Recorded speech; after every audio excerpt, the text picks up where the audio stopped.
esa que soñaba con el mundo de los humanos. Soñaba con el cielo azul, la brisa suave y el brillante sol.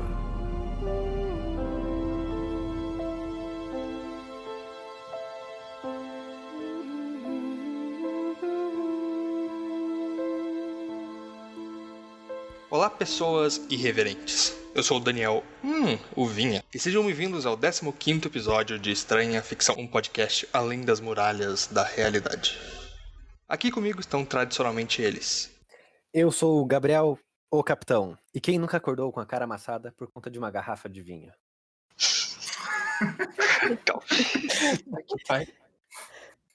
Eu sou a Gabi, a devoradora de fadas. E, que sapão! Eu sou Martinelli Antifo e fascista boa e fascista morto. Aqui quem fala é Pedro, o grilo transmorfo. E o facaldinha maldado do caralho, hein? Pois é. Mandou bem. Muito bom. Era só ter, mirado em um lugar melhor, né? Pois é. Pois é, né? Nossa. Não, tô falando do filme, né, pessoal? Sim. Sem Comentários políticos aqui. E, bom, como vocês podem ter percebido, nós vamos falar hoje sobre um filme muito relevante na cultura pop, O Labirinto do Fauno, ou El Labirinto del Fauno, de 2016, dirigido por Guillermo del Toro. Gabi, fale um pouco sobre essa obra. El Labirinto del Fauno tem como país de origem Espanha e México. Ele foi indicado para vários prêmios. Ele ganhou 3 Oscars: fotografia, direção de arte e maquiagem. O Guillermo del Toro, ele é muito conhecido por seus personagens monstruosos bem icônicos, que tem um design muito único e apesar deles serem um pouco grotescos, eles te deixam com aquela vontade de olhar e querer mais, sabe? Bom, Guillermo del Toro já teve vários sucessos e foi mais ou menos depois de Hellboy que ele começou a crescer mais ainda. Sim, eu acho que o primeiro filme que eu vi do Guillermo del Toro foi Hellboy. Eu achei bastante maneiro, porque ele tem esse rolê... ele tem um rolê muito marcante, que eu não sabia que era tão marcante assim na filmografia dele, mas vendo o Labirinto do Fauno eu cheguei a essa conclusão, que ele junta, autoritarismo, estética altamente militar com coisas místicas e obscuras do submundo. Caramba, ele produziu Kung Fu Panda 2 e Gato de Botas. Ou seja, reiterando a minha tese... O Gato de Botas... Ambos os dois personagens lutam contra a autoridade. Hitler. Que é Hitler, em ambos os casos. Não, mas o Guillermo del Toro tem toda essa... Ele traz desde o início da carreira essa estética do mundo, como pode dizer, um mundo fantástico se entrelaçando com o mundo normal onde vivemos, com diversas coisas, diversos fatos históricos, né? Nesse filme, com a Guerra Civil Espanhola, A Forma d'Água, que ganhou o Oscar, com a Guerra Fria. E é muito sobre a interação desses dois elementos, como os sistemas que estão colocados naquele contexto histórico interagem com essa fantasia, e é sempre meio que uma alegoria para algo a mais. O Guillermo del Toro, ele é mexicano e, sem nenhum preconceito ou generalização contra os mexicanos, mas ele faz críticas sociais fodas que nem todos os mexicanos. Pedro, sabe me dizer se o Guillermo del Toro, ele é um cineasta celebrado também no México? Porque geralmente acontece de, esses caras que fazem muito sucesso nos Estados Unidos, não... Não, é sim. O começo da carreira dele é tudo filme mexicano, né? Ele é daquela mesma geração que vem o Cuarón, o Iñárritu, né? Iñárritu fez Birdman, Cuarón fez Gravidade, acho que são os filmes mais famosos deles. Mas eles são todos meio que dessa geração, mas você pode ver que, nenhum deles abandonou completamente as suas raízes, porque, o Labirinto do Fauno, ele é em espanhol ainda, sabe? Sim, mas é que eles passam na Espanha. Mas isso não interessa. Cara, você sabe que... Okay. Sim. No Hollywood todo mundo fala inglês e foda-se, né? É real, até Alien. os vilões às vezes não falam inglês. De fato. De fato. É real. Ou falam inglês com um sotaque muito puxado. Eu tinha um pouco de medo, de preconceito com o Guilherme Del Toro. Inclusive, durante o Oscar, assim, antes de ver A Forma da... Eu achava que ele era um cara só da estética, porque eu tinha visto Hellboy, e, assim, Hellboy não tem um roteiro mais genial do mundo, não. Mas ele é extremamente Como assim, velho? incrível visualmente. E eu pensava que isso daí era o Guilherme Del Toro, sabe? Ele é um cara do visual, um cara, tipo, das sensações artísticas, tipo, desse horror. Mas não, tem, tipo, toda uma história, uma narrativa, um pensamento crítico social por trás, que é muito bem trabalhado nesse filme, né? O Labirinto do Fauno. Sim. Bom, mas antes da gente abordar mais a fundo esse filme, vamos apenas para uns recadinhos semais.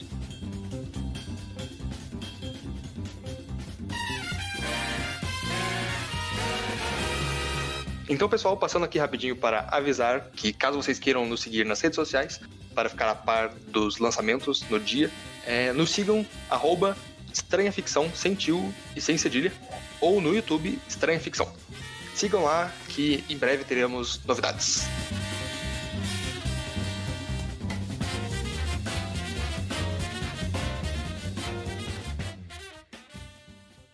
Bom, o filme começa então com a apresentação da Ofélia e da mãe dela. Elas estão viajando até alguma aldeia, ao que parece no meio da Espanha.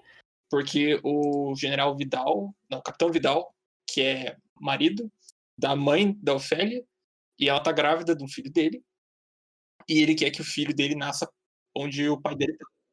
Porque a mulher dele é uma incubadora pra ele. Porque ele é um Pra ele tremendo filho poder da puta. doutriná-lo desde a Eu acho que infância. o Martinelli tá puxando muito uma interpretação pro viés de... Ah, sim. Acho que eu tô colocando muita política nesse filme. Eu acho que esse filme não é muito sobre política, sabe? Eu acho que é tipo mais uma parada de monstros e Caralho, tal. monstro. Sim, contos de fadas. Isso sobre isso. Exatamente. Mas tanto que o pai quer que o filho nasça lá e ele não pode ir pro filho porque ele é só um capitão do exército fascista do Franco na Espanha, né? E ele tá nessa missão de exterminar os rebeldes que estão nas montanhas de lá.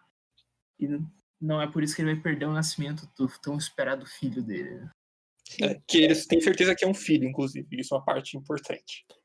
Inclusive ele acerta, que foi uma surpresa. 50% de chance, né? É que assim, né? Às vezes ele pode dar uma fraquejada. Também pode colocar política nesse filme. Já vimos 2 paralelos entre os 2 capitões aí. Mas a Ofélia, nessa viagem, ela, tipo, claramente não tá confortável com isso, né? Ela ainda é apegada ao pai dela que morreu na guerra, ela se recusa a chamar o capitão de pai, e ela não quer viver naquele ambiente hostil, cheio de militares fardados carregando armas, né? Ela é uma criança que cresceu sempre com livros de contos de fadas e vive nesse mundo dela mágico e para até mesmo como uma maneira de não querer se apegar à realidade que eles estão vivendo de guerra, né? É uma forma de escapismo, né? E além disso, ela é uma criança que foi criada na cidade, né? Então, ela tem até uma cena que ela começa a estranhar e ficar com medo da própria casa que ela tá morando, porque acredito que na cidade, não sei, não conheço como é, as casas sejam mais de concreto e tal. Então, ela não tá acostumada com esse tipo de casa feita de madeira, casa mais antiga. Enfim, nós somos apresentados ao Capitão Vidal, que ele tem toda aquela postura militar, mas que ele não trata tudo muito, muito bem e tal, menos a mulher dele, com quem ele trata muito bem a priori, mas depois ele olha pra ela e só, tipo, você vai fazer seu serviço, né? E a Ofélia, quando ela se recusa a cumprimentá-lo educadamente, ele também vai lá e já dá uma puta bronca nessa menina que agora é a filha dele, mas que ele mal conhece. Esse negócio do cumprimento é muito bom, porque ela cumprimenta com a mão esquerda. Eita. Meu Deus! Daí então ele olha já com grande conhecimento dele, fala, é com a outra mão. Ele deu 3 tiros. Pegou a mão dela e deu 3 tiros pra aprender. Aí a gente tem o primeiro encontro da Ofélia com a fadinha e que depois a fadinha leva a criança até o fauno. E com isso, a Ofélia tem o primeiro contato, que no começo ela até fica meio assustada, tal, mas o fauno se mostra ser um ser bem amigável, digamos assim. E com isso, ele conta pra ela que ela é a reencarnação de uma princesa, da princesa do submundo, na verdade. Aí, pra comprovar que ela... Pra provar, na verdade, que ela é mesmo a princesa, ele dá pra ela fazer algumas tarefas. Ela vai realizá-las ao longo do filme. Sim. Mas é interessante que, tipo, a fada, ela, tipo, sai de meio que uma construçãozinha de pedra que ela encontra na estrada, né? Sim. Ela Tanto encontra que- Aí já vem um negócio do filme que é tipo assim, meio que ela tava predestinada àquilo, né? Porque ela conserta aquele um pedaço de pedra no meio da estrada, assim, e a fada se revela pra ela, sabe? que revela como... Não como uma fada, né? Mas como, tipo, um inseto feiaço. Mas Sim. ela já sabia que era uma fada, né? Sim. É, O que- curiosamente. O que indica também um pouco de, tipo, imaginação dela. Mas, de todo modo, nessa questão dela ser predestinada ou não, é interessante notar que fauno tem uma origem etimológica na palavra fatus, em latim, que é destino, ou profeta. Faz sentido. Falando em nomes, a protagonista tem o mesmo nome de uns personagens de Shakespeare. E eu não sei que conclusão é isso, porque eu não li Shakespeare, mas. Aí, ó. Um outro nome interessante Informação. é touro, do diretor, que é tipo um animal, né?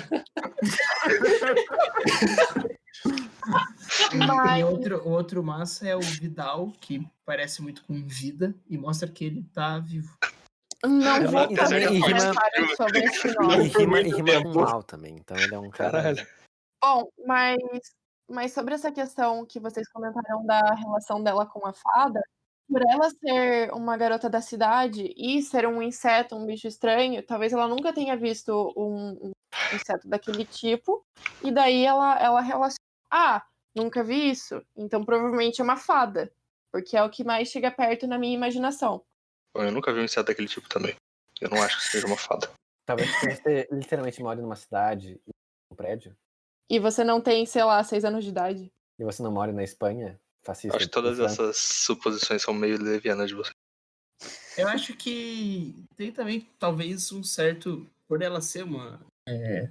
Ter tanto contato com essas fábulas e contos de fadas, sabe? Ela talvez tenha visto alguma que seja parecido, sabe? Pode ser só isso também, né?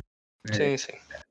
É bom. Ela vê na natureza, tipo, mesmo que ela tenha esse estranhamento quanto ao modo de vida das pessoas de lá, ela vê na natureza algo encantado, desde o Sim, começo ela é do meio filme. louquinha, né? Assim, Ela sendo bem realmente- honesta. Ela é uma criança inocente que sabe Mas de muito fato, conto de fada, o Pedro cara. falou de ela ser predestinada é porque isso já é meio que dito na profecia, sabe? De que ela um dia voltaria, né? Então, Sim, tipo, sim. ela tá seguindo o caminho predestinado.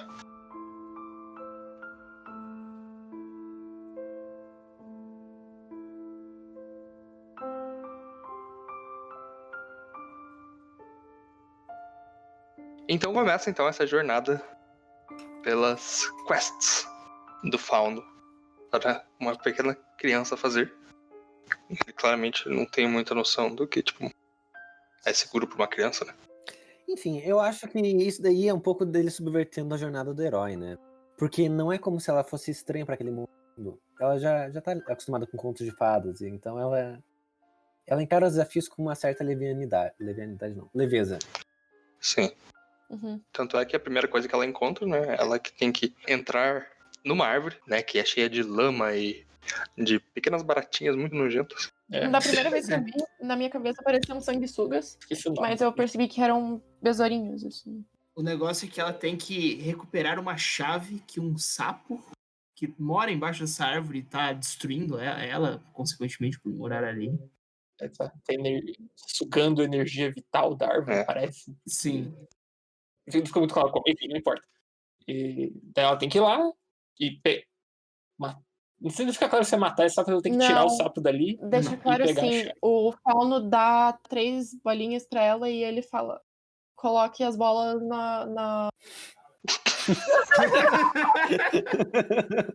Coloca suas bolas. E insira as bolas em sua boca. Ele dá She's 3. just a child. Fuck. Então, o Fauno chega pra Ofélia e fala: coloque essas 3 pedras dentro da boca do sapo para fazer alguma coisa com ele, mas liberar a árvore de seu estado parasitário, digamos assim. Sim. E nesse processo ela brutalmente assassina um animal provavelmente em extinção. Pois é, o bicho Ele de uma vomita gosta, todo o mano. sistema digestivo dele pra fora.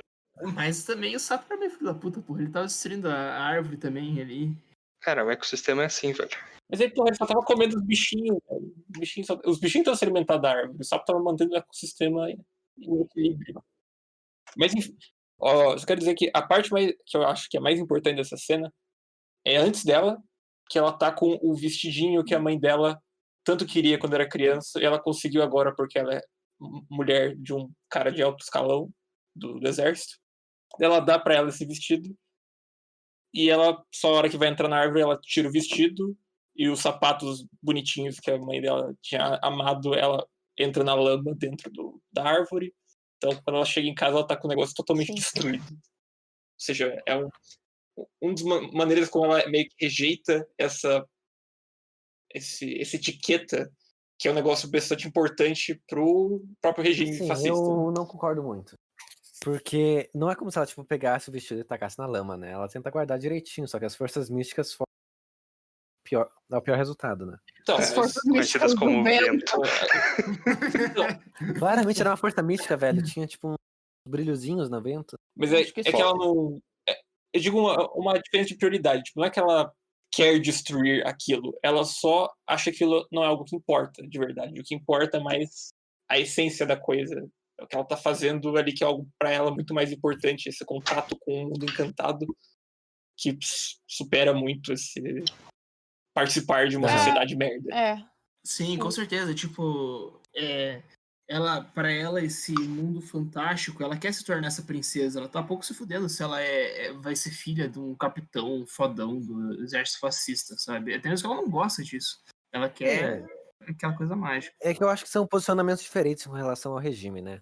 De um lado, na história, a gente tem a Ofélia, que é basicamente uma criança, então ela relapsa política a qualquer outro assunto, ela quer viver a vida dela e, tipo, se divertir.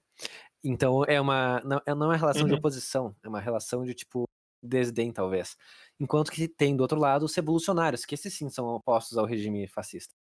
Então, são 2 níveis de desobediência, eu diria. Então, eu concordo com você, mas é que ela, tipo, ela sente mais intimamente a opressão do sistema. Ela não consegue entender ou ela agir contra, mas ela sente o que tá tentando fazer com ela, de tentar transformar ela numa caixinha em só mais uma menina que vai servir pra fazer parte da grande sociedade. E é isso.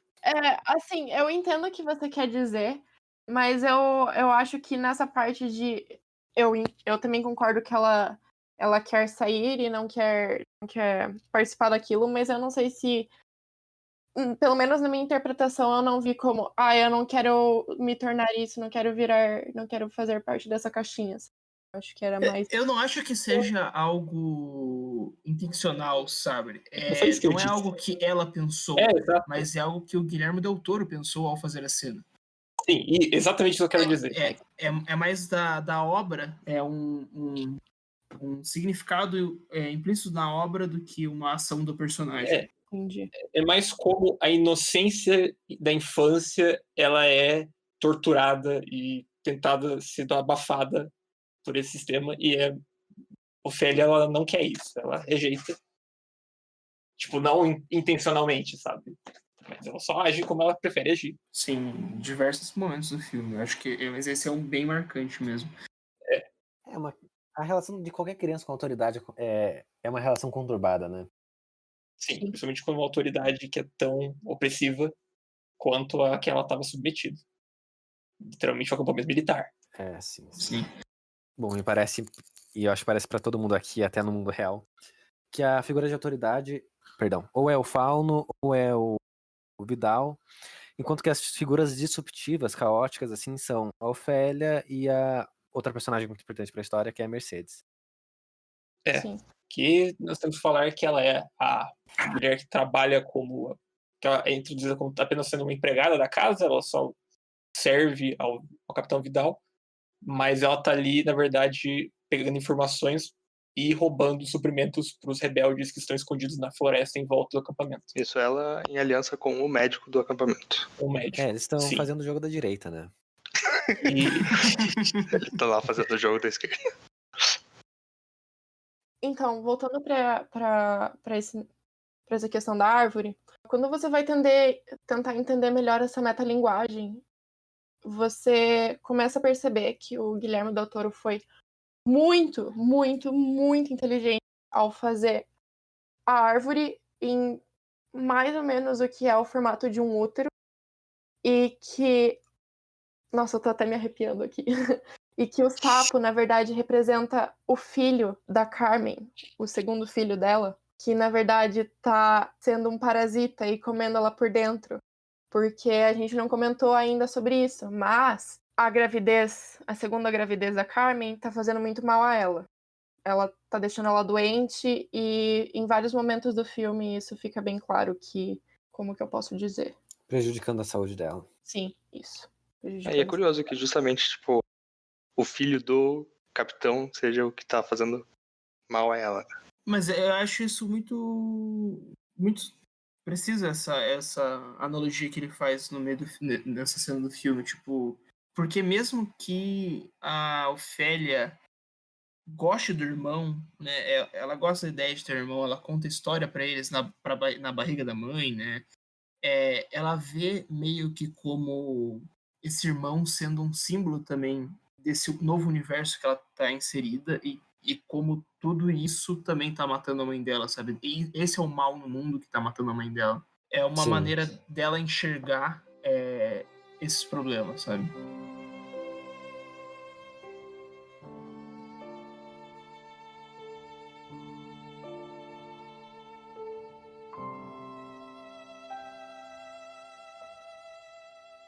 Então, depois ela consegue realizar essa tarefa das 3 pedras.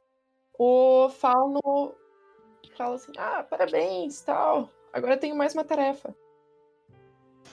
Eu vou te dar esse giz. Desenha uma porta aí. Ele fala que precisa pegar um item nesse lugar que a porta que ela desenharia com giz levaria. Lá teria um monstro, ou teria um banquete, na verdade, que ela não poderia tocar em nada, porque se ela tocasse em alguma coisa, algo ruim aconteceria, né? Sim, exatamente.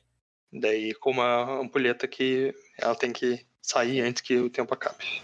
Sim, que daí a porta se fecha, né? A porta mágica que ela abriria. E que, detalhe, isso aconteceu na mesma noite que ela fez a tarefa pro sapo e ela tinha sumido nessa noite. Então, quando ela voltou, a mãe dela ficou muito brava com ela e deixou ela de castigo. E não deixou ela comer nada, ela foi pra cama sem jantar. O que torna a tarefa 2 vezes mais difícil. Sim. Mas então ela adentra ela desenha com giz na parede do seu quarto e entra nessa porta para esse outro mundo. E ali ela vê imagens horríveis, né? E, cara, eu acho que essa sequência do filme é a parte mais brilhante da direção do Guilherme Del Toro. Todo o trabalho da arte ali é, tipo, espetacular por 1000 coisas que ele coloca nas entrelinhas do filme, sabe? A gente é apresentado ao monstro mais famoso do filme, né? O Homem Pálido. E que é aquele cara que não tem os olhos e coloca os olhos na mão, assim, né? Que acho que todo mundo já viu uma vez na vida essa porcaria, pelo menos. Uhum. Eu achei, tipo, esteticamente fantástico, né? A parada que mais marca justamente porque é muito bem feito. Tipo, essa estética creepy, sabe? É uma parada que... Sim, totalmente. Mas ela chega e vê esse monstro tá ali sentado na beira de uma mesa que tá servida com um banquete fantástico, né? Com comidas que parecem mais bonitas do que elas são na vida real, né? Tipo, parece que saíram das fotos de um cardápio, né? Sim, o que é muito engraçado, porque, na verdade, banquete e é exatamente igual ao banquete que o Capitão Vidal serve nessa noite anterior. E que a Ofélia não pôde comer, né? Porque ela tava trancada no quarto. Exatamente. Sim.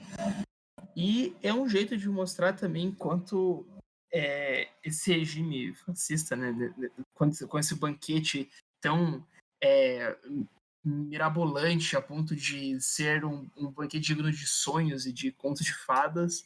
Tipo, ele fica tentando passar essa impressão de que, olha como é maravilhoso esse regime, né? Coisa assim. Mas o que chama mais atenção, né, nesse cômodo que ela tá, né, nessa sala que tem essa mesa de jantar e tudo, são imagens que tem no teto desse monstro devorando crianças e, tipo, cenas bem gore, assim mesmo, dele destroçando crianças no meio e devorando elas, né? Uma figura de um canibal, quase. Mas Sim. ainda assim ela segue firme e tenta abrir, né? Qual das caixinhas que tinha lá era certo, né? Com as fadinhas acompanhando ela.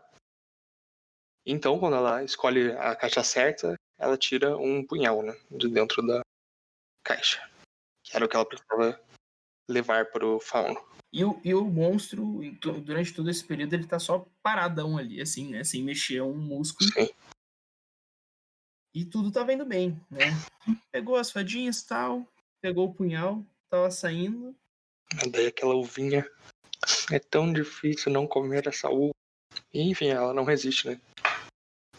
Aparentemente, comer uma uva muito boa vale a pena o risco de ser destruído por um monstro.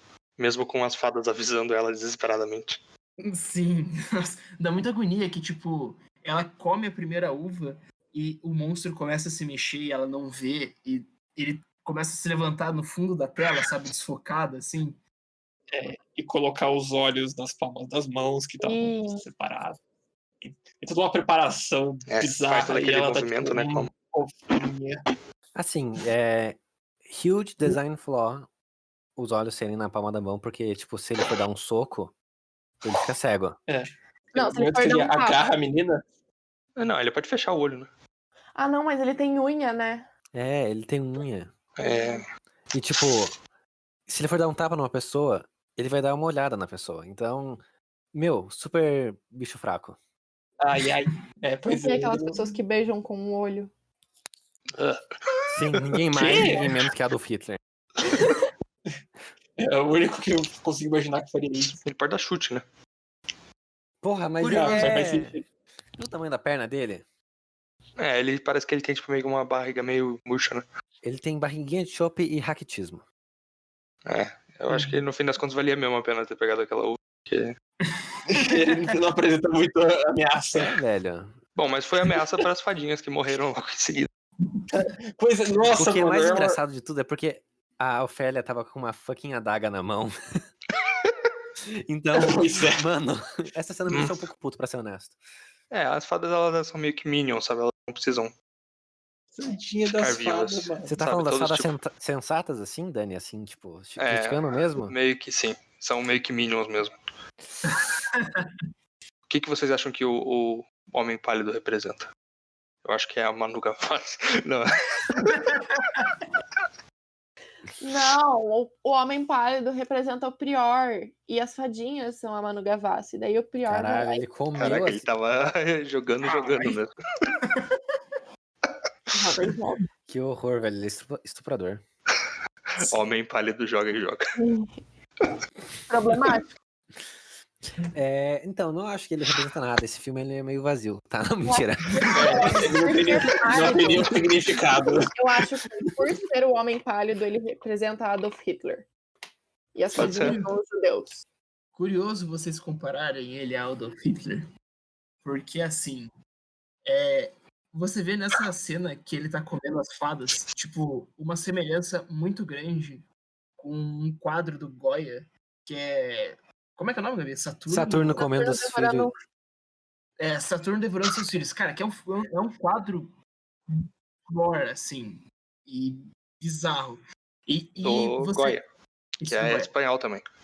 Sim. E você vê nessa, tipo, uma similaridade muito grande, né? E daí, tipo, quem é Saturno? Saturno também é Cronos na mitologia grega, né? É o mesmo cara. E ele come os próprios filhos pra meio que não, para que eles não tirem o poder dele, né? E que não seria essa uma perfeita metáfora para o que o fascismo tenta fazer de todos os jeitos, sabe? Esse negócio de ser um regime totalitário que destrói, que corrompe sua juventude para se propagar no poder e coisas assim. E ainda mais que não. Ah, cara, tem muita coisa nessa cena pra Sim, falar. incrível, incrível. E é até levando um pouco mais à frente, mas de uma visão mais rasa, talvez, o próprio ser humano devorando ele mesmo, que é a sua própria espécie. Não só como uma representação do fascismo, mas como um todo. Sim, totalmente, assim, é uma cena muito, várias analogias que podem ser feitas, sabe? Pode ser Então- também comunismo comendo criança. Né? É verdade. Caralho. A gente, Ele é eu acho que esse filme fantasma do ele comum. é uma grande prova da teoria da ferradura. Mas o negócio também é outra coisa que sustenta essa teoria, tipo, que você pode ver, tanto naqueles quadros que eu falei antes, quanto no chão, tem vários sapatos de crianças Uhum. jogados. Sim, E, tipo, cara, isso é muito uma analogia que pode ser feita às cenas do Holocausto, sabe? Que você vê aquelas pilhas de roupa dos judeus e coisas assim que o regime nazista fez, né? Então, Uma coisa que me veio à mente nessa cena, tipo, com os vários sapatos lá, era se, tipo, não teria acontecido outras vezes da princesa tentar voltar, tipo, em outros corpos. sim, com certeza. Tipo, e todas elas caíram na tentação, né? Mostrando que. O Uva é muito bom. E aí, bom, daí então, enquanto as fadas serviam de bode expiatório, ela fugia. Mas a ampulheta que aparentemente ela, sei lá, ela tava sendo virada constantemente, né? Porque ela não era grande o suficiente pra tempo. Ela se provou inútil, né? Porque a porta se fechou, mas ela só abriu outra. Pois é.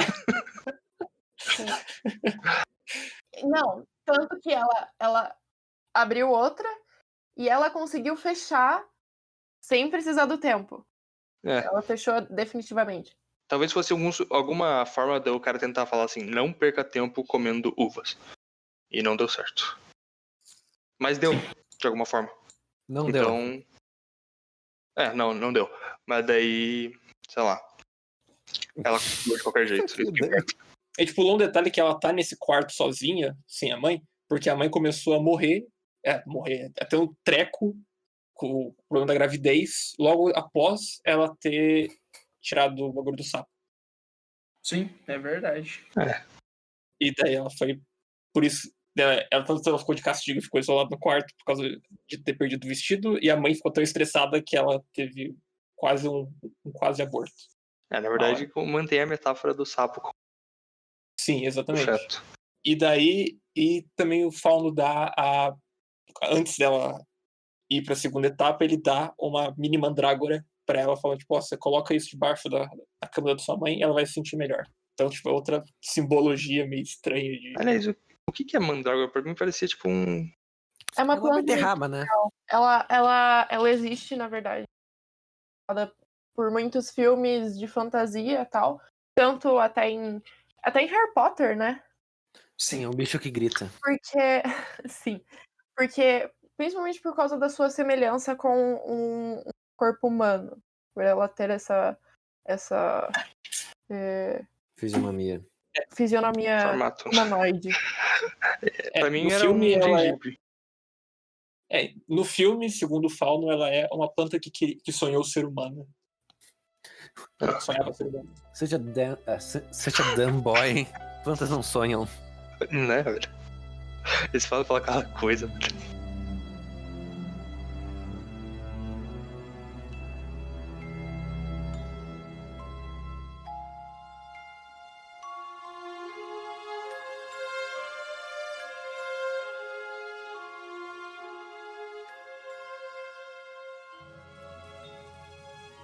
Bom, enquanto daí ela terminava essa segunda tarefa e eventualmente seguiria o processo para a terceira, no mundo real, ou enfim, como queira chamar, está rolando uma guerra civil, né? Pra quem não sabe, na Espanha, antes da Segunda Guerra Mundial, houve uma guerra civil. Que é também meio considerada como o embrião da Segunda Guerra, a né? terceira guerra. Da Terceira Guerra. Até onde eu entendo. Em Me que, corrija se eu estiver errado. enfim, o fascismo ele começa a chegar ao poder e tem uma resistência, né? De inclinação majoritariamente anarquista. Enfim, daí tá rolando esse conflito, porque conforme o exército do Franco, né, os falangistas avançam para dominar a Espanha, pelo leste da Espanha vai ainda resistência, né? E que vai diminuindo cada vez mais.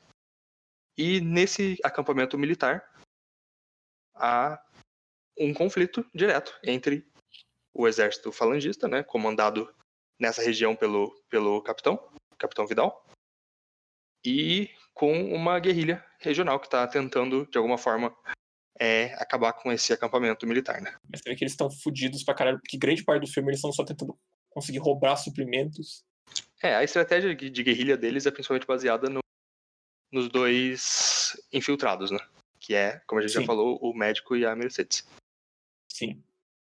Mas em determinado momento, numa dessas batalhas, um dos guerrilheiros é capturado e levado para ser torturado e revelar algumas informações, né? Uhum. E daí, nesse momento, a gente vê como a brutalidade, né, do Capitão Vidal, né, que é uma pessoa bem... Sim, inclusive ele tem todo um teatro que ele faz antes dele começar. Ao mesmo tempo é um bagulho que ele parece que gosta muito e que já tá tão normal que ele já tem um roteirinho pronto. É que também a tortura parte da tortura também vai por esse lado psicológico, né? Mas tipo, você vê na cara dele o sorriso que ele tem. Quando você começa a ver esse filme, você, apesar de começar a entender que ele não vai ser um filme de conto de fadas, você não espera que seja um filme tão sangrento. E daí com essas cenas de tortura e com a cena do vidro também, da garrafa de vidro, caramba. E você é meio que obrigado a ver isso acredito que pra você realmente criar essa aversão pelo Vidal. O que eu ia dizer é que é curioso como a maquiagem, né, desse filme, né, pra fazer os monstros, ela também é muito utilizada nessa realidade, né, tipo, tanto os monstros, eles têm, tipo, toda essa coisa muito bem feita, mas também as feridas e, enfim, depois da pessoa ser torturada, você vê, sabe, o rosto dele todo inchado e cortado, a mão dele bizarramente cortada, sabe, enfim. Sim. Ou seja, a monstruosidade que a maquiagem expressa tá tanto na parte fantástica quanto na realidade. Sim, totalmente. O filme, ele te força a acompanhar essa monstruosidade, né? Tipo, antes disso, bem antes de tudo isso, tem aquela cena que o Capitão Vidal simplesmente esmaga a cabeça do cara com uma garrafa de vinho, tipo, por nada, sabe? Por uma suspeita dele ser da resistência. Ele te força a acompanhar isso para justamente você ver a brutalidade desse regime, sabe? A brutalidade desse período e o quanto eles não ligam para vida ou para nada, é só o sistema, sabe? Ele matou os dois por causa de uma suspeita que foi, tipo, prontamente desqualificada. Foi, tipo, menos de 1 minuto depois que ele tinha matado os caras. Enfim. E daí ele também executa muitas e muitas pessoas da guerrilha. Tipo, ele só chega e, tipo, tá caído. 3 tiros na cabeça. Esse aqui não consegue falar, 3 tiros na cabeça. Esse aqui consegue falar, tortura. Mas o filme faz a gente acompanhar tudo isso também do lado da guerrilha, quando precisa amputar a perna do líder deles, e você, tipo, sabe quando o filme corta bem no momento que tá entrando a serra na perna e te dá um calafrio, sabe? Ai, sim. Nossa, aquela cena é brutal. O cara, inclusive, anestesiado só com pinga. Que é o que tinha, né? Os caras não tinham nem antibiótico. É justamente mostrando a brutalidade do mundo real, né? Entre aspas aí, que a gente tá criando. Tipo, é brutal, ele é horrível, ele é tenebroso, dói viver nele. Eu vou ser cagona e nojentinha e admitir, eu virei a cara em todas as cenas de gore. Que não são poucas também. Sim. Mas é que tinha alguns easter eggs ali que você devia ter visto. Tem um momento que a mão do cara tá aberta assim, E você consegue notar que o formato ali da mão aberta faz o Triforce do Zelda. Não, velho, no momento que tipo, ele mostra assim a mão, né? Daí dá uns segundinhos e daí você vê o dedo indicador dele e o polegar se juntando assim. E daí você nota que o Guilherme Del Toro é neonazi. É verdade, tem isso. O filme inteiro é o Doug Wilson. Aí, depois de ele ser torturado, eles chamam o médico que cuidava da esposa do Capitão Vidal, e eles ainda não sabiam que ele era da Resistência também.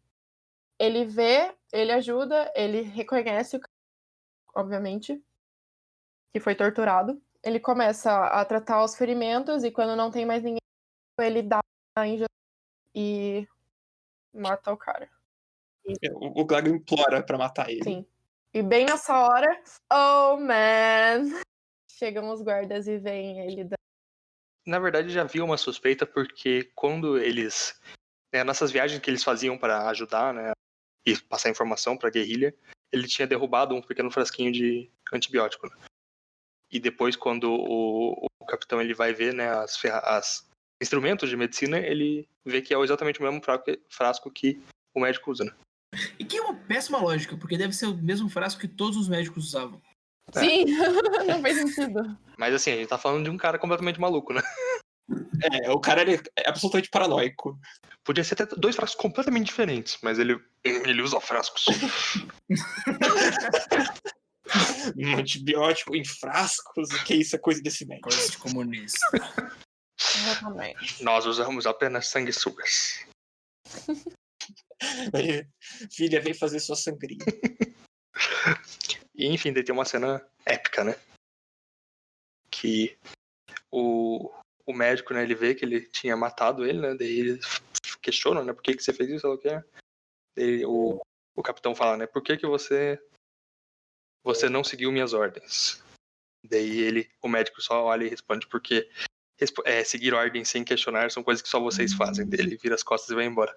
E daí ele morre. E morre com Ele leva vários tiros das costas. muita dignidade.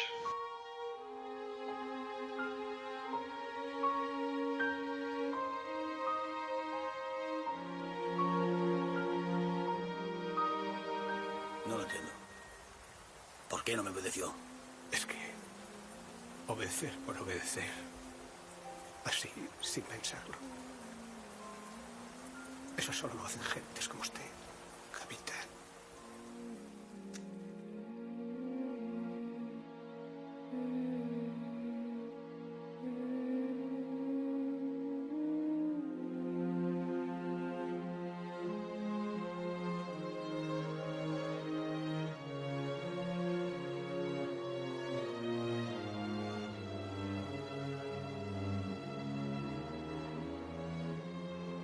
Que eu acho que a gente pode começar a falar da Mercedes. É difícil a gente falar da Resistência sem a gente falar da Mercedes em si. Eu não sei porque a gente tá evitando, mas eu também acabei esquecendo de falar dela. Porque as ações dela são o que ditam o ritmo do que a Resistência faz da decorrer do filme, né? Sim.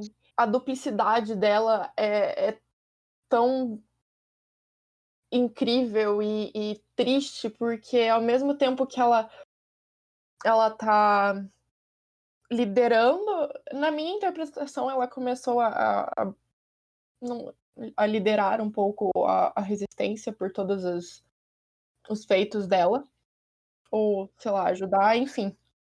Eu achei muito incrível como ela começou a virar essa figura materna pra Ofélia, mesmo ainda tendo essa relação, a mãe estando viva, elas já tinham criado um laço.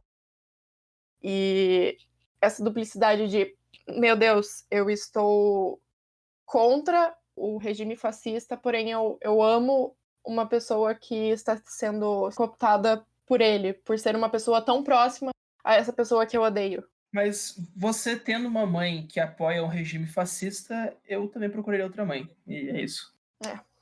Mas será que ela Então, é que Eu acho que não é. Tipo, ela não apoiava. Várias vezes ela fala, tipo, eu não gosto disso, mas a vida é cruel e é o único jeito que tem. Você apoia. Mas então. Mas será que ela tem um termo consentiu? lá. Os alemães, eles têm um termo assim pros demais alemães que não eram contra o regime, mas não faziam nada contra ele, né? Que é nazista. Sim. Não, ela pelo menos ela não é entusiasta É do regime, cúmplice, mas ela né? faz parte. É Não, cúmplice, caraca, exato. ela tava meio que numa situação sem escolha, né? Caraca, Sim. não, ela escolheu engravidar do cara, ué. Será que escolheu, ela velho? What the fuck? Isso, caraca, Não, ela ela escolheu escolheu se casar porque com o ela maluco, velho. Não, Sim, ela mas não quer dizer escolheu que se ela casar, tinha realmente escolha, mas velho. em compensação, ela tava numa situação horrível. Ela tinha um marido, ela tinha filho pra cuidar e um marido que tinha acabado de morrer, sendo que eles viviam numa sociedade altamente machista que você não conseguiria exatamente viver só com a renda feminina. Bom, acho que a gente tá tirando foco e culpabilizando a vítima. A culpa é Tá, sempre dele, é né, que- obviamente. Foi algo que eu acabei de fazer, assim, eu admito. Assim, pra definir a vítima, você precisa primeiro definir o culpado, né? Então é uma inversão também, suada. Bom, então, uma das cenas mais icônicas com a Mercedes é ela sendo presa depois de tentar fugir com a Ofélia. Depois que ela é presa, ela é torturada. Não, ela é quase torturada, ela foi amarrada e ela tinha uma faquinha escondida, ela conseguiu se soltar e ela enfrenta o Capitão Vidal e dá umas facadinhas. É, outra cena sensacional, né? Que o Vidal ele tenta reagir, mas ela tava com aquela faca que eu acho que devia ser muito pequena pra realmente conseguir matar, porque realmente ela deu tipo umas 5 facadas nele e ele, tipo, depois de uma hora tava de boa, né? Era uma faquinha de cortar cebola. Ele tem o plot shield. É verdade. É verdade. Mas a melhor Mas não, parte é cara, quando aquela ela faz faquinha um era golpe assim de moral, né? Coloca a faca na Cara. boca dele e puxa.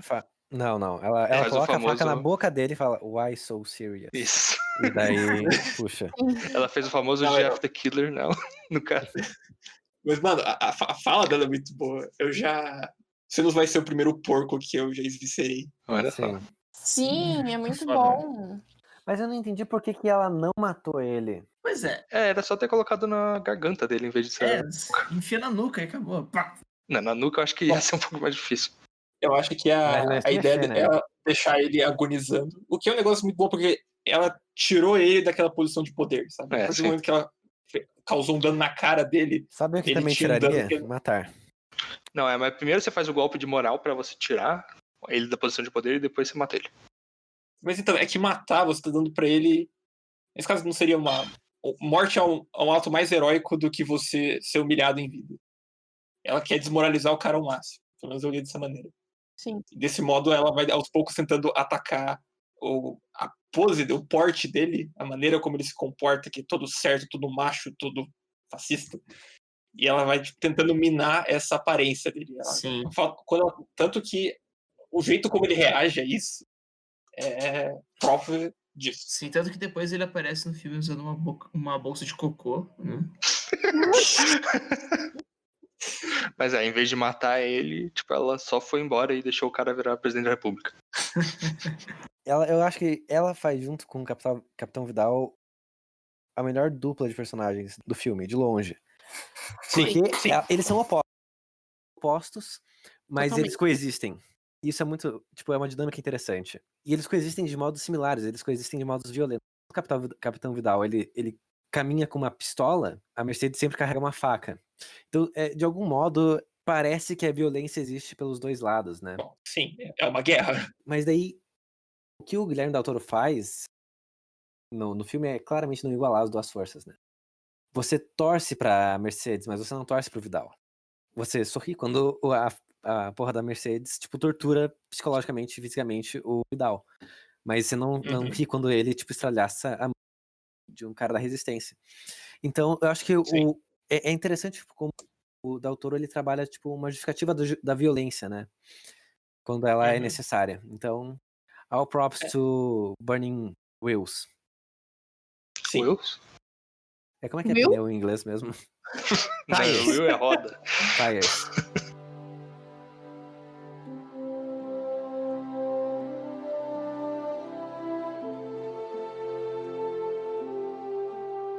Bom, enfim, com toda essa confusão gerada pelo machucado que a Mercedes faz no Vidal, essas coisas, e a maneira com que os revolucionários invadiram lá e pegaram materiais, essas coisas, começa realmente um conflito armado no acampamento deles, né? Tipo, com coisas pegando fogo, tiros sendo dados.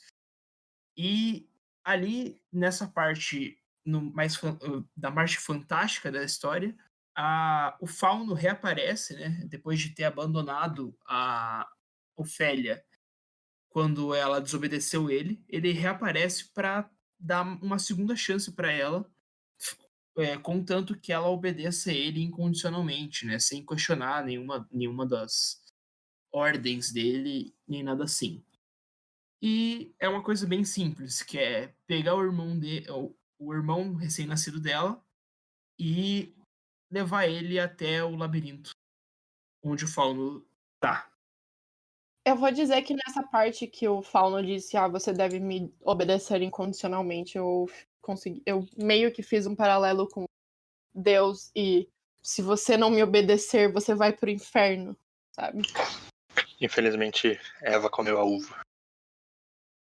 Assim, caralho, faz muito sentido. Então, no meio dessa confusão, ela começa a obedecer as ordens do Fauno e vai até o quarto do Vidal, onde o irmãozinho dela tava descansando, ele dormindo, enfim. E ali ela pega ele e meio que se esconde enquanto o Vidal aparece no quarto e dopa a bebida dele, né? Coloca um Boa Noite Cinderela que ela pegou antes. Era o remédio que usava pra mãe dela dormir mais fácil.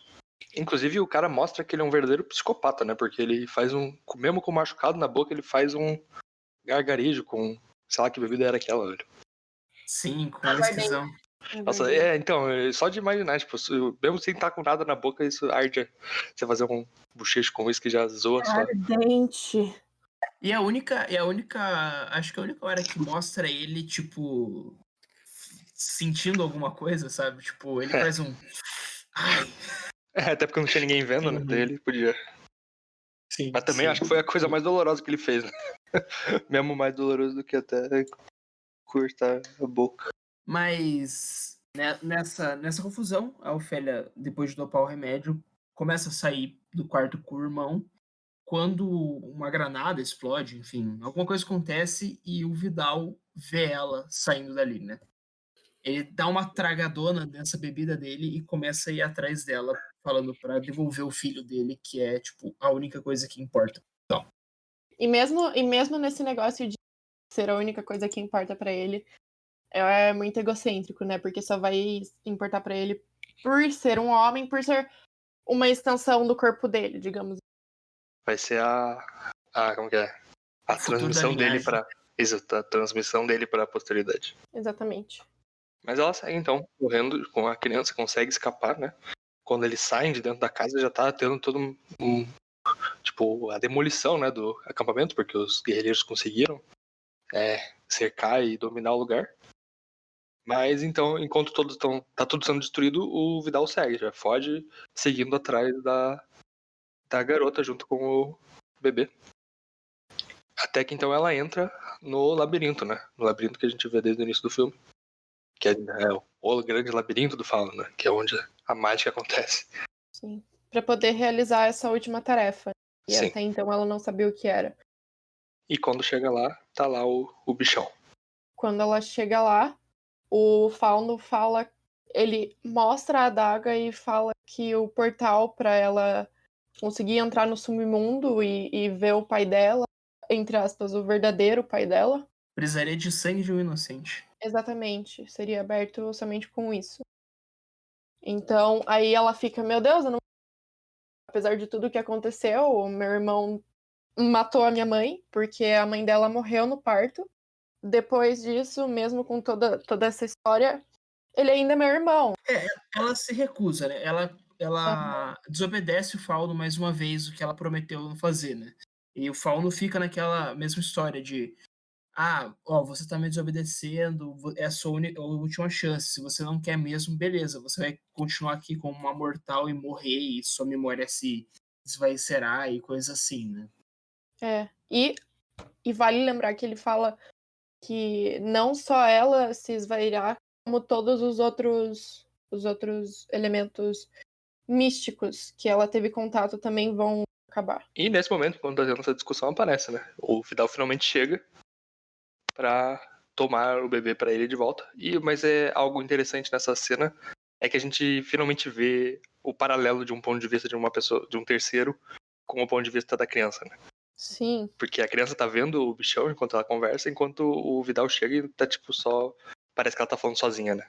E essa cena é incrível, porque você não sabe se é por causa da embriaguez, tanto por causa do remédio, tanto por causa da própria bebida do Vidal, que ele não consegue ver o Fauno, ou se é pela cabeça da Ofélia, que ela criou esse personagem e toda a história pra tentar se proteger do regime fascista e do cotidiano horrível dela.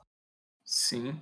É que muitas vezes tem disso nos contos de fadas, em histórias em geral, não só contos de fadas, mas de tipo, do fantástico só ser alcançado por aqueles que estão sob efeito de alguma coisa, né? E o filme justamente subverte esse negócio, né? Falando que quando mostra o ponto de vista dele que está drogado, é que gera essa dúvida, né? Será que é o contrário, né? Será que a pessoa que ele não viu por estar drogado é uma sacada bem perspicaz do. Eu interpretei diferente isso. Eu não sei se você tá embriagado vai te fazer não ver as coisas. Eu acho que eu interpretei mais como, tipo, ela só com a inocência infantil e essa maneira de idealista de criança dela, que ela consegue ver algo fantástico. Ou o fato dela pertencer a esse outro mundo, né? Que ela, teoricamente, ela não é do planeta Terra. Ou o fato dela ser maluquinha e vocês estarem, tipo, Pode ser. seu Mas norte. é isso que traz. Mas é que assim, o próprio Guilherme Del Toro, ele deixa essa ambiguidade e essa interpretação semiótica pra gente, sabe? Ele deixa assim, olha, você pode interpretar o que você quiser. Você pode acreditar na versão do Vidal, ou você pode acreditar na versão dela, da Ofélia, ou você pode acreditar na versão do Gabriel, que ela é a minha. Sim, e tanto que, mas para corroborar, tipo, só para explicar o porquê de ter esse ponto de vista, é que, tipo, você vê que ao longo do filme, os personagens, seja o Vidal, a mãe dela, eles interagem com coisas do mundo mágico também, sabe? Sim. Tipo, o giz que ela Sim. usa, ela deixa na mesa do Vidal, sabe? Sendo que quem deu o giz pra ela foi o Fauno. A Mandrágora, que tava na cama da mãe dela. Obviamente, isso também pode ter sido tipo, a imaginação dela, tipo, eu peguei um giz e foi um fauno que me deu, ou, eu achei essa planta aqui e com certeza essa planta tem atributos mágicos, mas sabe, é uma coisa que é dúbia, você não pode afirmar com certeza nem outro. Esse é o ponto. Sim, com certeza. Eu não sei se eu concordo muito com essa interpretação, porque sim, as pessoas interpretam, né? Não, as pessoas interagem com esses objetos místicos. Mas quando elas interagem com os objetos místicos, eles não são místicos. Eles são objetos normais. Não, mas são, pelo que eu entendi do que o Pedro disse, eu concordo, são objetos místicos porque foram dados por criaturas místicas. Não é porque, esse giz é mágico. Bom, pode ser também. Na verdade, sim. O giz pode ser mágico. E a mandrágora realmente pode ser. Aquela mandrágora específica vai curar, sabe? Não, é que pra mim é o fato de diversas pessoas interagirem com o mesmo objeto, mas só a menina ver efeitos mágicos indica que ele não é mágico, que ela só é criativa. Não, o objeto ele pode se manifestar de forma diferente. É que também as outras pessoas não tentaram usar os objetos, certo? Não, eu acho que as pessoas não têm a capacidade. Eu também acho que as pessoas não têm capacidade. Sim. Também. Acho que a magia ela só se deixa ser percebida por aqueles puros de coração. Eu não sei, eu acho que é algo específico dela, porque ela é a princesa daquele planeta. Quiser daquela realidade. Pode ser, então seria tipo uma espécie de realidade, o mesmo espaço compartilhado, mas duas realidades diferentes. Exatamente. Que é o que o filme propõe, né? Eu acho, acredito em. Não, é claro que, como assim, toda obra você pode supor que a menina só é louca, né? Sim. Como ele disse. Teoria do coma. E assim, gente, o filme cabe a interpretação de qualquer um. Então. Existem interpretações ruins também. Sim, se por exemplo, você achar que na verdade ela tava fumando maconha o filme inteiro, é uma interpretação muito ruim. Aquelas pedrinhas lá que ela fez o Aquelas sapo comer. pedrinhas. Aquelas Não, mas é que eu acho que. eu- Eu acho que o fato dela só ser louca ou, tipo, muito escapista só é um forte pro filme.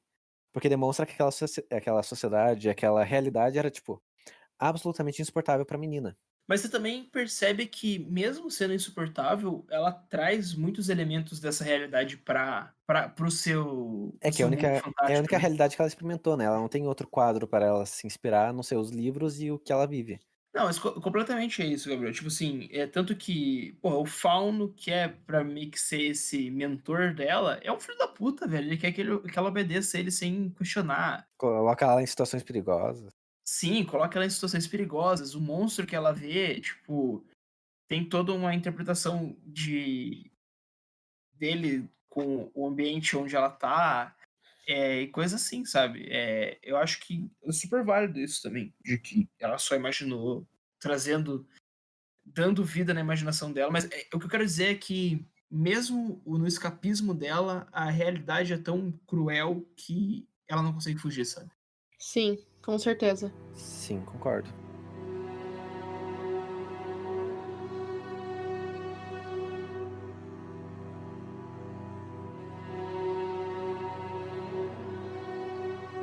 Então, daí, a criança que não quis sacrificar o bebê acaba tendo que entregá-lo pro Vidal, que, como um grande filho da puta, depois dá um tiro nela e ela cai para morrer no chão daquele labirinto. Então, ela, que era inocente assim como o bebê, começa a derrubar seu sangue naquele poço, cumprindo assim a terceira missão, de forma que a realidade dela começa então a se mesclar com a realidade fantástica e começa a transitar para o outro mundo, né?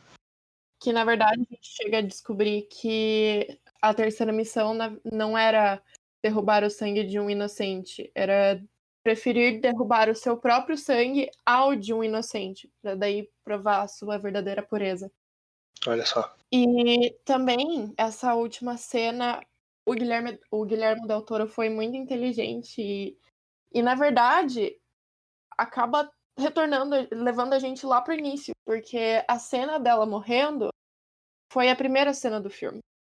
Então, só casa tudo. E daí você fica com aquela interpretação se ela morreu ou ela transcendeu, digamos assim. Tanto é que depois, logo em seguida, vai para essa cena em que ela é recebida, né, pelas autoridades. Aparentemente, todas as realidades existe autoridade. Dada sua dimensão, o rei e a rainha recebem a princesa com uma grande plateia e com o Fauno ali para mostrar que ele conseguiu fazer isso. Né? E assim terminaria a jornada da princesa voltando para sua realidade, apesar de ter que deixar o seu corpo para trás. Eu prefiro imaginar que é tudo uma ilusão mesmo, sabe? Da pessoa que tá morrendo dela tem um monte de Devaneio. imagens aleatórias na cabeça. Sim. Eu também acho. Com certeza pode ser. Digamos que é o final que ela queria ter, né? Uhum. Sim. Porque, bom, o filme inteiro nada mais é do que uma desconstrução de um conto de fadas, né? Tipo, o começo dele é aquela narração clássica de filmes da Disney com era uma vez uma princesa e tal. E tipo, o filme subverte isso de diversas formas, né? E eu acho que esse final corrobora muito com essa ideia, né? Perfeito para essa visão do filme. Sim, de que talvez no mundo real não tem finais felizes, né? Um chavão isso já. Mas na imaginação dela as coisas têm que se resolver como no Conto de Fadas, assim como toda essa história que ela viveu é digna de um Conto de Fadas. Por sinal, isso é uma fala que tem no filme, né? Que quando ela tá com o pedaço de gengibre dela, a mãe joga no fogo e fala que na vida não existe finais felizes. Sim, exatamente. Mas saindo do final feliz que ela queria ter, e vamos para o final feliz que nós queríamos que tivesse tido na história. Que é quando os rebeldes finalmente tomam aquele acampamento militar e o Vidal, que tinha recuperado seu filho, e encontra, né, os guerrilheiros esperando ele na saída né? Só para ele então ter que entregar o seu filho, né? E ele ainda fala alguma coisa tipo de que, conte para ele sobre mim, né? Alguma coisa assim, porque ele sabe que ele vai morrer, né? Mas ele pede para que eles contem a história dele pros filhos, pro filho dele, mas daí a Mercedes apenas responde que ele nem vai saber o nome dele e dá uma azeitonada na testa dele. Na testa não, na bochecha. Isso. O que é meio estranho, né? Não sei se Sei lá. vai que o filho quer Não, saber. vai depois. inventar que é filha dela. Toma no cu. Não dá pra criança uma semente de fascismo pra ele, pelo amor de Deus. Daí outra cena muito da hora, né? Desse realismo, né? Das cenas de violência, né? Que o cara leva então o tiro embaixo do olho e daí o olho tipo vira assim pra cima, como se tivesse perdido toda a conjuntura ali da cara. Nossa, muito nojento, velho. E ele cai morto. Uhum. E chegamos ao final da história. É engraçado. O filme ele começa muito, que nem o Pedro falou, né? Como um conto de fadas. E daí ele termina com uma criança morta e um fascista morto. Então. Mas o filme termina com uma vitória da resistência, que a gente sabe que não é o que acontece, né? Não é o que aconteceu, né? Ganharam a batalha, não ganharam a guerra. O filme né? é extremamente pessimista, né? Tipo, cara, do começo ao fim, você só vê pessoas boas se fudendo. O único momento de satisfação que você tem é quando eles matam o Vidal, mas quando você para pra pensar, beleza, eles mataram o Vidal, mas o governo fascista durou mais 30 anos na Espanha e foda-se. E, tipo, não é uma felicidade, tipo, as coisas deram certo, tipo, as coisas deram errado pro cara filho da puta. Mas tudo é uma merda ainda. Então, e daí Sim. isso, sei lá, as pessoas falam geralmente que o tema do filme é desobediência e talvez uma apologia ao descumprimento de ordens. Mas olha o que acontece quando as pessoas realmente se rebelam, né? É uma tragédia generalizada. Eu queria dizer que o próprio Del Toro falou que esse é o tema do filme, né? E de uma maneira, tipo, você vê que isso tá presente ao longo do filme inteiro, né? Em todas as tarefas que ela tem que fazer. Os próprios mocinhos do filme são uma resistência.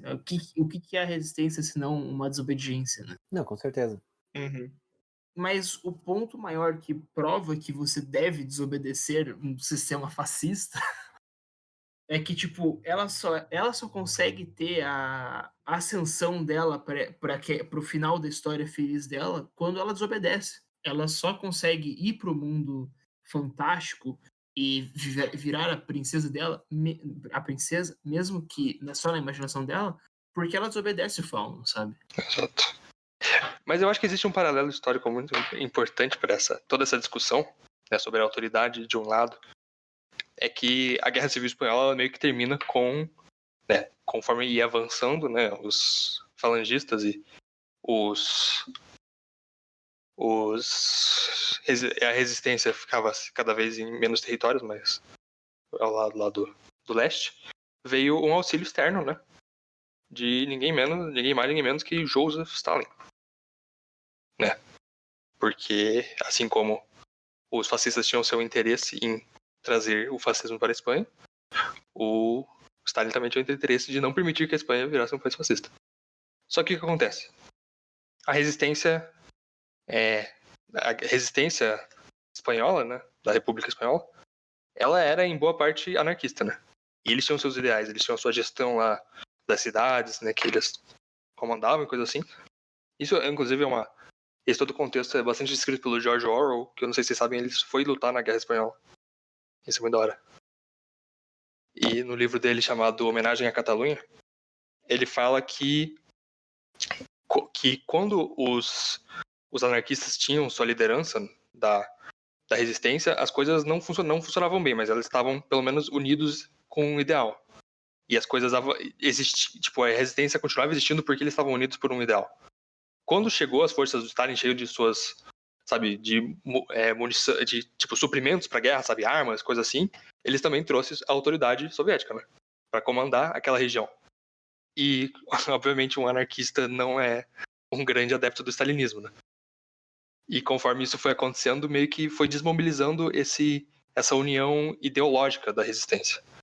E esse foi meio que o golpe final na resistência espanhola, porque conforme foi avançando, conforme foi desmobilizando a resistência, né, que já não tinha mais exatamente um ideal, né, o George Orwell, inclusive, ele descreve muito bem isso quando ele fala sobre Barcelona, né, e quando ele chega para a resistência, ele passa pela Barcelona de gestão autônoma, né, e depois, quando ele tá saindo, ele passa pela Barcelona dominada pelos comandantes stalinistas. E, sabe, é uma completa quebra, sabe, de uma coisa, tipo, de que ele realmente entendia que estava lutando por algo que ele acreditava, para algo que não parecia ser, sabe, não parecia valer a pena, sabe? Era algo que não era exatamente diferente do que as opressões que ele via em outros lugares. Ou seja, você pode ver a autoridade se expressando nos dois lados, né? Porque nessa história fala da autoridade de que ela tem que obedecer sem questionar, as pessoas têm que obedecer sem questionar o Vidal, e ela tem que obedecer sem questionar o Fauno. Mas existem as pessoas que dizem que não tem que obedecer sem questionar, que eram a resistência, sabe? Então ela é meio que, eu acho que existe um certo argumento de que como posso dizer, de que a crítica à autoridade ela não pode tipo se deixar perder dentro desse embate ideológico, sabe? Enfim, você não pode perder seus ideais apenas para apoiar um outro lado. Eu acho que essa análise é boa. Os revolucionários são os personagens mais coerentes. São as pessoas que você realmente torce, porque o Fauno você não sabe, ele é todo nojento, sabe? Você olha pra ele e você não vê uma coisa agradável. A menininha, depois que ela, tipo, sobe, ela vira, tipo, uma rainha e ela governa, provavelmente, sem nenhuma desobediência. Maldita aristocracia. Caralho, velho. Não, ela não é nem fascista, nem revolucionária, ela é aristocrata. Tem esse lado. Então, time. Mas ela é a aristocracia dos contos de fadas, que é a aristocracia perfeita. Tá bom, então a gente fica na dúvida se o Del Toro é anarquista ou ele só não gostou da Revolução Francesa.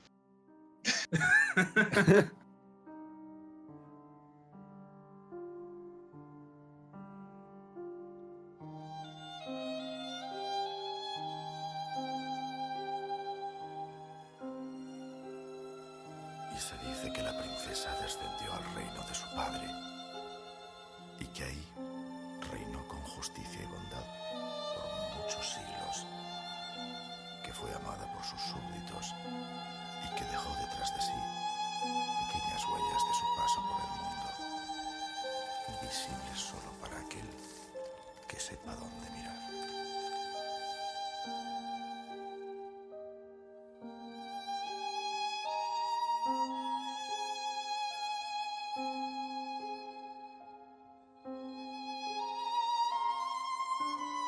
Bom, então, depois desse longo debate histórico, ideológico e artístico, vamos para as notas.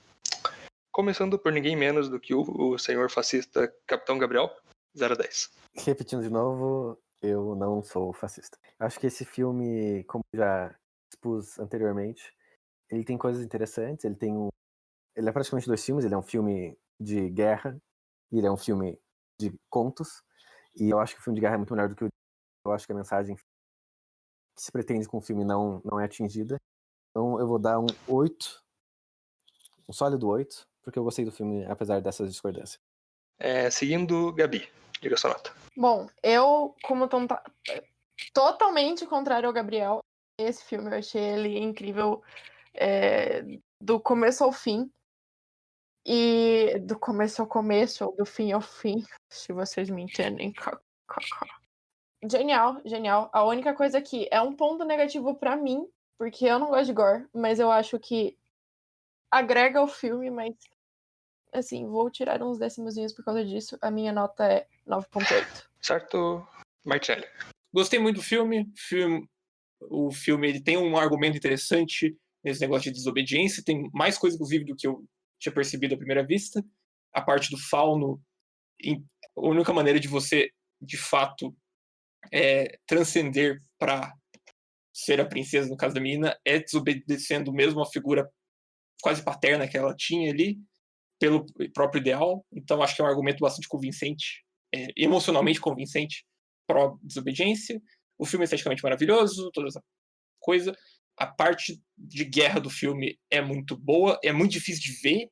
Tipo, é agoniante, porque além da maquiagem ser incrível, você sentir o gore, tipo, ideologicamente asqueroso o que tá acontecendo. Então, muito bom filme. 9.2. Perfeito. Pedro. Cara, eu acho esse filme incrível. Eu adoro o trabalho do Guilherme Del Toro. Eu acho que ele tem propostas interessantíssimas e essa mescla que ele faz da realidade com o fantástico é incrível. Então, minha nota vai ser um 8.75. Tá certo. Eu também gostei muito do filme. Foi a primeira vez que eu vi um filme do Del Toro, né? E eu adorei a estética. Inclusive, queria ver mais filmes dele, eventualmente. Eu também adoro o tema de Guerra Civil Espanhola, acho que deu pra perceber. Essa análise que eu fiz no final, não sei se era a intenção dos roteiristas, enfim. Mas ainda assim, eu acho que encaixa bem. Porque o filme ele faz uma boa, por mais que o Gabriel critique, eu acho que ele faz uma boa discussão sobre autoridade. Então, num conjunto geral, eu diria que o filme merece um 9. De forma que nossa média é 8.95. 8.95, o que é consideravelmente mais, mas não muito, do que a média do IMDb, que é de 8,2 para O Labirinto do Fauno de 2006. Agora vamos para as notas de estranheza, começando por Pedro, o Grilo Transmorfo. 3/12. Como você avalia a estranheza desse filme? Cara, eu acho esse filme bastante estranho, em vários sentidos. Toda essa mitologia que ele cria é estranha. A cidade perfeita ser no submundo é uma coisa muito estranha. As cenas das quests dela são muito, muito estranhas. Os monstros que o Del Toro cria para esse filme são muito estranhos. E ele faz a coisa, acho que o suprassumo é transformar a realidade num pesadelo, e eu gosto muito dessa estética, então minha estranheza vai ser um 10. Uau. Martinelli Antifa. Eu discordo do Pedro. Eu não senti muito o peso da estreia desse filme. Na verdade, a realidade brutal do filme meio que me tirava dos elementos fantásticos, sabe? Porque eu tava tão chocado com o que tava acontecendo de verdade que os elementos fantásticos meio que se perdiam no fundo. Tipo, claro, tem elementos muito da hora, tipo, inclusive conheci esse filme por causa daquela cena do cara, como acho que a maioria das pessoas, com as mãos, de olho, mas não me pegou tanto. Eu acho que tem elementos muito legais, só que eles não são muito foco. Pô, parece que eles são mais algo que é um pouco secundário do filme. Eu tive essa impressão, pelo menos. Então, sei lá, não pegou tanto, eu vou dar um 7. Ok. Gabi, devoradora de fadas. Bom, eu faço as palavras do Pedro as minhas. A questão de quebra de valores com questão de vida após morte ou a linearidade / falta de linearidade do filme coexistindo com esse mundo fantasioso que ele criou. De novo, os monstros absurdos. Eu vou dar uma nota, Pedro, não acho que eu estou te copiando, mas uma nota 10. São, na verdade, 10 fadas comigo. 10 fadas sensatas. 10 fadas sensatas devoradas. Agora é o Capitão Gabriel. Eu acho que esse filme ele consegue ser estranho para nossa realidade quando ele trata dos dois mundos, né? No mundo da guerra e do mundo da fantasia, porque a gente não tá acostumado com esse nível de brutalidade, quer dizer, a gente não tá visualmente acostumado com esse nível de brutalidade nos filmes, nas coisas que a gente consome. A gente também não tá acostumado com grilos enormes virando fadas ou seres com olhos na mão e todos esses outros seres místicos que acabam aparecendo. Mas o fato é que o filme foi muito influente no meio cultural. Então, várias coisas que a gente teria visto pela primeira vez nesse filme, a gente viu em outras, reproduzido em outros momentos, em outras coisas que foram influenciadas por ele. Então, nessa balança, eu acho que é um filme estranho, mas não é tão estranho assim quanto a Gabi e o Pedro consideraram. Eu vou mais na linha do Martinelli, porque a gente concorda em quase tudo, né? Então eu vou dar um 7,5, porque eu achei mais estranho do que ele. Bom, eu vou totalmente na linha do Martinelli. Eu acho que existem elementos estranhos muito claros no filme, né? Principalmente da estética, mas o resto do filme ele pesa muito mais, sabe? De forma que os elementos estranhos, às vezes, eles nem viram a percepção geral do filme como uma coisa estranha mesmo, sabe? Mas não dá pra negar que esses monstros que o Doutor faz são muito estranhos, né? E provavelmente sempre que vai lembrar desse filme, aquela imagem do Homem Pálido lá vai ser a primeira que vai vir à mente. Assim sendo, eu vou dar 7,6. Nossa média ficou em 8,42. Tá certo. Foi um filme com bastante discordância geral aqui, né? Caralho, acho que ninguém concordou com o outro aqui nessa porra. Mas eu acho que foi um ótimo filme. Sim, foi um bom filme.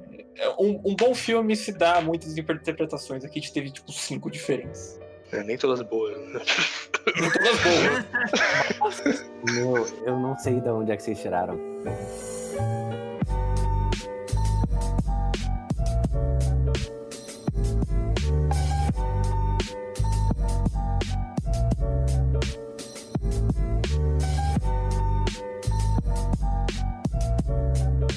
Bom, Labirinto do Fauno ou no título original? É Labirinto del Faustão. Começando bem.